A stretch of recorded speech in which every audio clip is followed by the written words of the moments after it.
Well, let's welcome in now Georgia Congressman Rich McCormick. He's on the House Foreign Affairs Committee. Congressman, good to have you with us today. I want to get to CBS in just a moment, but first, I want to get your reaction to what we are seeing play out at the Fed. You've got one Democrat already in hot water accused of mortgage fraud at the Fed, and now you've got the pressure heating up again on Jerome Powell. How does this play out? The Federal Reserve, which is neither federal nor reserve, always has controversy swirling around it. It's good to see people held accountable. We want to make sure that people who are in government represent the best of us and not the worst of us. This is going to be interesting to see the way it plays out, especially when it goes to court. So let's focus on CBS now. You're a medical doctor. I want to get your reaction to this. Ms. Redstone said CBS personnel told her in October of 2023, when Scott Pelley of 60 Minutes interviewed Biden, that the president seemed drowsy and had to be prodded to answer. She and Tyler worried that CBS might be accused of editing the interview to conceal Mr. Biden's failings. Is that a valid concern? Well, first of all, she was accused, of course, because they did alter it. We all know that. They were really worried about discovery. She actually got off light.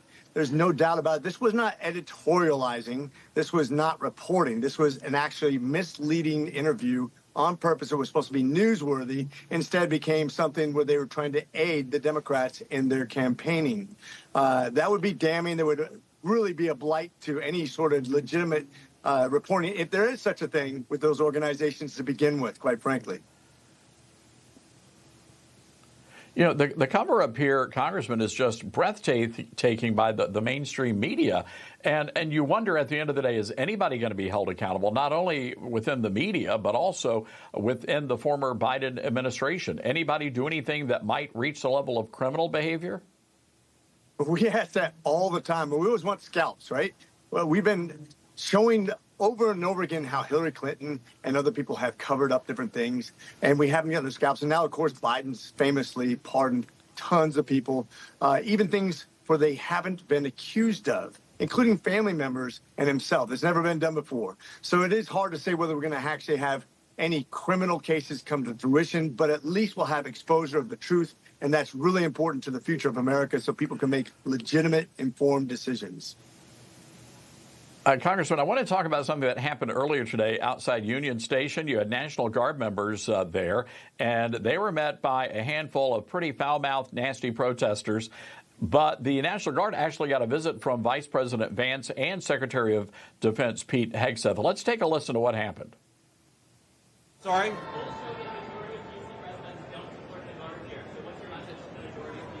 I'm highly skeptical that a majority of D.C. residents don't want their city to have better public safety and more reasonable safety standards within Washington, D.C. I don't know what poll you're talking about. Maybe the same polls that said Kamala Harris would win the popular vote by 10 points. Okay, we're going to stop there. We're going to grab a quick bite with some of the soldiers here and the National Guardsmen who are keeping this city safe again. I just want to say we're grateful to these guys. You guys are making D.C. safe again. We're proud of you, and we're grateful to you. Thank you. Can't play some of the things they were shouting, but I love the vice president because he was heckling right back at him, Congressman.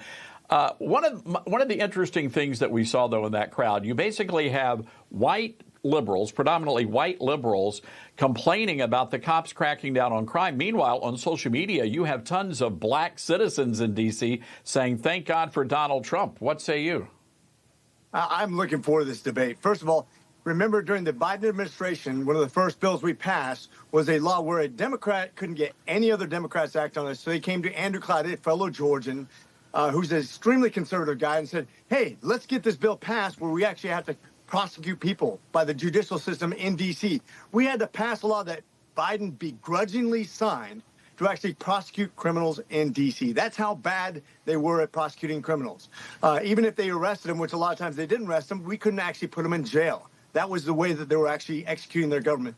Finally, we have some accountability. That's what D.C. residents have wanted all along. It's not a safe city. We know several people, all of us know people in D.C. who have been mugged, chased, murdered. This is a bad place to live, and shame on us for not cleaning it up ourselves. I remember when I was a Marine stationed in Quantico, Virginia, and Marion Barry was the mayor. and got relieved of almost all of his duties, was basically caught on tape doing crack and using prostitution, then got reelected.